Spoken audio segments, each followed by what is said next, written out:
তারপরে দেখে নাও যে 51st যে G7 সামিট হয়েছে 2025-এ, সেটা কোথায় হয়েছে? এটা কানানাস্কিস আলবার্টা, মানে ক্যানাডাতে হয়েছে, ঠিক আছে। আর ফ্রান্সে হবে 2026-এ, খুবই ইম্পর্ট্যান্ট, ডাবল স্টার দিয়ে দাও। G7 সামিট কোথায় হয়েছিল 2025-এ? আলবার্টা, ক্যানাডাতে।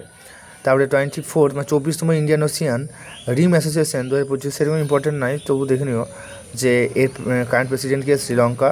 এটা থিম কী রয়েছে? Sustainable Indian Ocean of future generation. আর ইন্ডিয়ার ডেলিগেশন লিড বাই ইন্ডিয়া হয়ে লিড করেছিল সেক্রেটারি পি কুমারন, ঠিক আছে। SCO ডিফেন্স মিনিস্টার মিটিং, এটা একটু ইম্পর্টেন্ট আছে। এটা কোথাও হয়েছে? কুইঙ্গো, চায়নাতে হয়েছে।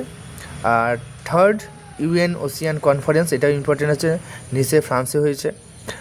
আর ফোর্থ কনফারেন্স চায়না এবং সাউথ কোরিয়া, মানে 2028-এ হবে, সাউথ কোরিয়া চায়নাতে হবে। 78th ওয়ার্ল্ড হেলথ অ্যাসেম্বলি 2025 কোথাও হয়েছিল? জেনেভা, সুইজারল্যান্ডে। আর এর থিম কী ছিল? World of health.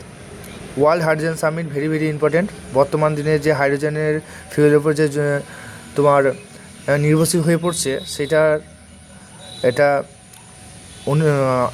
আয়োজক দেশ কে ছিল? রোটারডাম, নেদারল্যান্ড। আর ইন্ডিয়া হয়ে কে লিড করেছিল? সন্তোষ সাঙ্গী, Secretary of Renewable Energy. India has set a target of technical energy independence by 2047 and reaching net zero carbon emissions by 2070, মানে 2070-এর মধ্যে আমাদের নেট জিরো কার্বন করার কথা বলা হয়েছে এই সামিটে। আর 8th ইন্ডিয়ান ওশিয়ান কনফারেন্স 2025, ঠিক আছে। এটা সেরকম ইম্পর্টেন্স নয়, তবু দেখে নিও, এটা পার্থে হয়েছে অস্ট্রেলিয়াতে। আর এর থিম কী ছিল? Voyage to new horizons of maritime partnership. আর AI অ্যাকশন সামিট 2025 কোথায় হয়েছে? গ্র্যান্ড প্যালেস অফ প্যারিসে, যেটা ফ্রান্সে অবস্থিত। এটা একটু ইম্পর্টেন্সে জানো যে AI এর কতটা গুরুত্বপূর্ণ এখনকার দিনে, যে AI এর যে ইম্পর্টেন্স সেটার উপরে সামিট হয়েছিল। এবং 2026 এটা কোথায় হবে? 2026 এটা হবে আমাদের ভারতে, সেই জন্য ইট ইজ ভেরি ইম্পর্টেন্ট। তো ভিডিওটা যদি ভালো লাগে তাহলে সাবস্ক্রাইব করে নিও এবং বন্ধুদেরকে শেয়ার করে দাও। এই রিলেটেড আরও ভিডিও পাওয়ার জন্য এবং কারেন্ট অ্যাফেয়ার্স রিলেটেড আরও ভিডিও পাওয়ার জন্য চ্যানেলটাকে সাবস্ক্রাইব করে নিও। Bye bye, tata, see you, good bye.